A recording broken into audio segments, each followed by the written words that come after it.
We're here today to introduce you to the idea of green burial. You might be familiar with this concept, having recently read about it in the newspaper or listened to talks on the radio. Or maybe this is a new term for you and you know nothing about it yet. My name is Sue Lyon and this is my husband David. Together we've been interested in this topic for several years. We've lived in Kingston for the past 30 years, having moved from Yorkshire, England. We had heard about green or natural burial when we still lived in the UK and have visited a lovely wooded field in Wales, for example, which is now one of Britain's many green burial sites. We started an organisation called Green Burial Kingston. Progress was slow at first, but following a showing of a film, A Will for the Woods, at the screening room in October 2019, interest began to grow. We now have a working group which meets monthly, and we've developed our mission statement and our vision statement, which we'll share with you at the end of this presentation. We're now going to share our screen to show you some slides which were made by the American Green Burial Council and have been adapted by us with their permission. As you can see on the first slide, we're talking about the greening of North American cemeteries. And we say North American because the US is a long way ahead of Canada. We are all no doubt familiar with the lawn-style cemetery, where all the graves are laid out in an orderly manner. Such cemeteries are in fact a fairly recent invention. They're from the Victorian-era family plot cemeteries, when cemeteries were hives of activities. Picnics were held after church on Sundays, with families sitting out on the graves of their ancestors. Over time, cemeteries became well-manicured, weed-free, bug-free, concrete-filled warehouses for the dead. As you can also imagine, they cost much more money to maintain. Lawn cemeteries use herbicides, pesticides, and fertilizers, and often concrete vaults, as you can see on this slide. Embalming is also allowed, but we'll talk about that later. It's true that cemeteries have been rapidly filling up, and in Canada, as in many countries, they're running out of space. In fact, in some places, this has led to a very high price for plots. One sold recently for as much as $25,000 in Vancouver. You can read here for yourself the environmental impact of lawn burial. These are figures from the US, because we don't yet have figures for Canada, but here you can see the resources which are buried each year.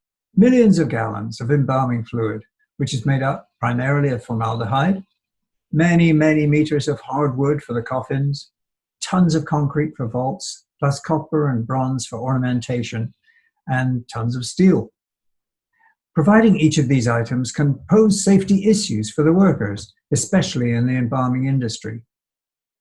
So people have often thought that instead of a traditional burial with these trappings, they'd prefer to be cremated. In 1980, less than 37% of people in North America were cremated, but by 2018, the figure had risen to 72% in Canada and 53% in the States. Cremation may seem like a much better option. It may seem more to be greener or more environmentally friendly than traditional burials. It also appeals to our mobile society. Cremation can provide the option to scatter one's ashes in more than one place or country. We all have different ways to remember our loved ones. To some, making a piece of jewellery using some of the ashes is what they want. New companies offering such services are springing up all around us. Now, when we actually look at cremation, we need to consider the burning process. It uses a lot of fossil fuel, and it releases mercury and other elements into the air. Burning produces many pounds of carbon dioxide and some other toxic byproducts. And without special precautions, it can also endanger the operators. That is in general. In Kingston at James Reed Funeral Home, they actually have a state-of-the-art cremation facility which opened in 2014, and it does not have smoke or emissions except carbon dioxide. And for that, they pay a carbon tax. So having considered the alternatives to standard burial, let's now turn to what has come to be known as green or natural burial. There are many ways to describe green burial, but the simplest way is to state the 5 principles. Number 1, use of a biodegradable container such as a cotton shroud, a cardboard or softwood coffin, or a wicker basket. And preferably these items are made from locally sourced and sustainable materials. Number 2, ecological care of the grounds to preserve the natural environment. A cemetery with this designation will strive to use electric or fuel-efficient cemetery vehicles and to use biofuels in standard cemetery equipment providing services.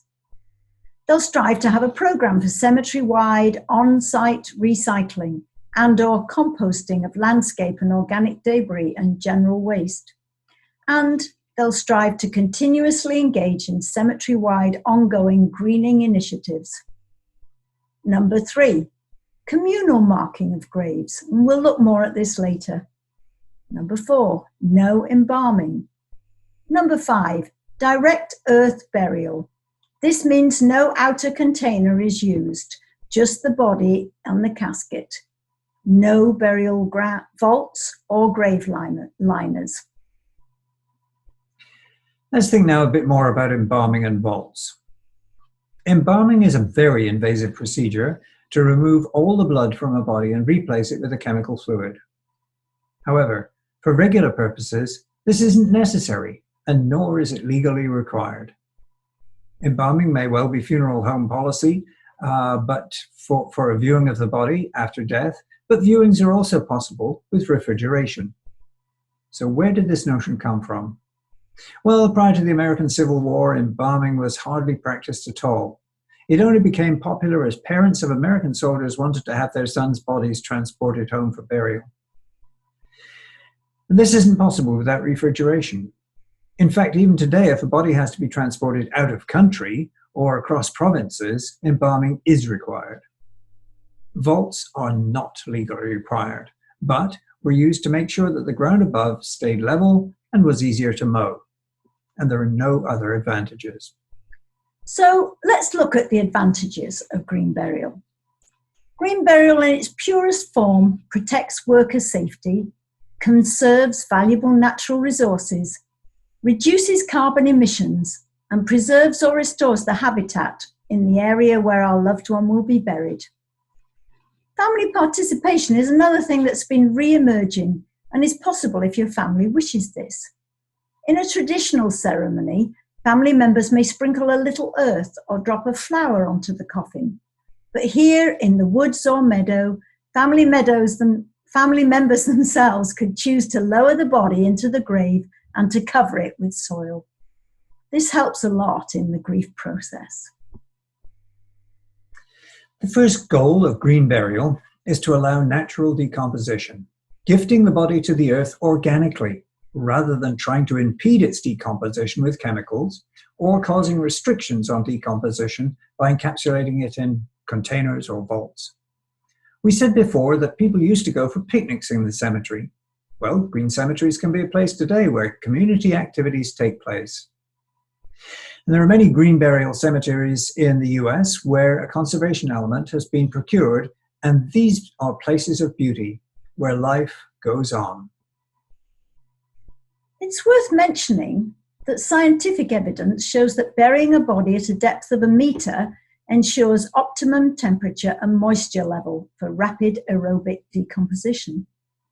There's no legal requirement or need that we should be buried 6 feet under. The current law requires that the top of the body or casket needs to be 2 feet below the surface. So this also gives the possibility of using land for burials that would otherwise have been unusable. The surface above the body buffers the soil pH, binds the metal, and leaves it free for wildlife to safely enjoy. Some of you may question if a body would be dug up by animals, but such a disturbance has not been known. Dead and buried, we are not that delicious. Returning to the question of being buried 6 feet under, that practice only began in the time of the plague, when it was thought that it was safer to be buried that deep to prevent further infection.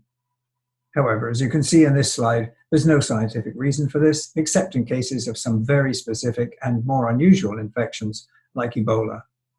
So why would any of us choose green burial? Here are several reasons which we can discuss. So by and large, people are looking for a sense of place to think of their loved ones in a familiar setting. If we've lived lives considering our own environmental impact, then we'll want our burial to be in keeping with our lived values. It's sometimes suggested that cost might be a factor. And although there may be some cost savings in obtaining a simpler and less expensive coffin, no embalming, vaults, or liners, this isn't usually the primary motivation. For most people, authenticity, intrinsic value, and an invitation to participate are the motivations. So let's look again at the green burial principles to refresh our memories. Number one, using a biodegradable container, which could be personally decorated or made by the family. Number two, care for the environment where the cemetery will not be manicured or mowed. Indigenous plants and trees could be chosen to be planted. The shallow burial leads to a natural environment on top of the grave. Number three, no embalming is allowed. This prevents the leaching of formaldehyde into the soil. Communal grave markings means no separately marked headstones. As you can see in this slide, a grave could be marked with a natural and local stone as long as it's minimally intrusive into the environment. There can be a signboard with a map within the graveyard, which will list the names of people buried there, and GPS coordinates can be available for each grave. We talked about direct earth burial earlier on. This means a shallow grave with no cement slabs or vaults. Ritual is indeed central to the human spirit. It's woven into the fabric of our daily lives. We have rituals or ceremonies when a baby's born to mark a milestone in our lives, such as graduations, birthdays, religious events. So too for the end of life, a ritual or ceremony is important. While many today may not want a traditional religiously based funeral, baby boomers and younger may well look for personalization or experience. Experts tell us that it isn't helpful for the bereaved person to ignore all ceremony, and some people even experience bad symptoms, PTSD-like symptoms, from not having a funeral. A ceremony can make deeper connections for relatives and friends as they gather to tell stories. Celebrating aids the grieving process. There are many non-religious celebrants to help today, or the family can devise their own way of commemorating. So let's think about types of burial cemeteries. There are two types of cemeteries where green burial can take place. First is the hybrid. This is a cemetery which includes an exclusively green burial section within a traditional cemetery. Canada has 24 such cemeteries, and there are also 3 more due to open soon. The USA has 168. The nearest one to us, in Kingston, is Glenwood Cemetery in Picton. And then the other type of green burial cemetery, which is an exclusively green burial cemetery, or a natural burial ground, where only green burials are allowed. We have 4 such cemeteries only in Canada, and 1 privately owned one is now full and closed, whereas there are 66 in the US. Natural burial grounds may also be conservation cemeteries where natural burials take place, but a conservation easement has been applied, and the land is now a conservation area. In the US, 13 out of 66 natural burial grounds are conservation areas too. So are people really interested in this? Is there a growing demand? Canada only saw its first green burial site in 2008 in Victoria, BC, and now there are about 30 cemeteries offering green burial out of the 18,000 in Canada. Our nearest one in Picton has now sold all of their initial group of green burial sites, and they're seeking to expand this spring. I think the way that traditional cemeteries are offering green-friendly burials is a nod in this direction. They'll state that you don't need to be embalmed or have a vault, and you may use a biodegradable coffin. So you have a choice. You can choose where you want your body to go when you die. Look at these two parts of the slide, and they say it all. I'm not against either other alternatives, but we would like you at least to consider green burial, either for yourself or for the next generation. As we mentioned, green burial is not an option currently within Kingston, but we do have a small working group, Green Burial Kingston, that is working towards finding a place within easy reach for all Kingstonians. As I mentioned at the beginning, I'll now share with you the mission statement. Here it is. Green Burial Kingston advocates for environmentally sustainable options in the Kingston area. And then rather than read out the vision statement, I'll give you a moment to read it for yourselves.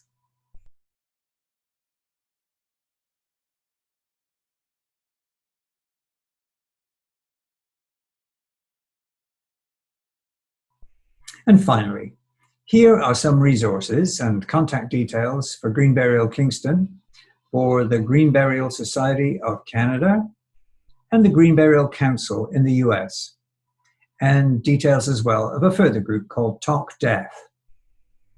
The last two have very rich and informative websites. So if you have questions, please contact us by emailing greenburialkingston@gmail.com. And we thank you for listening.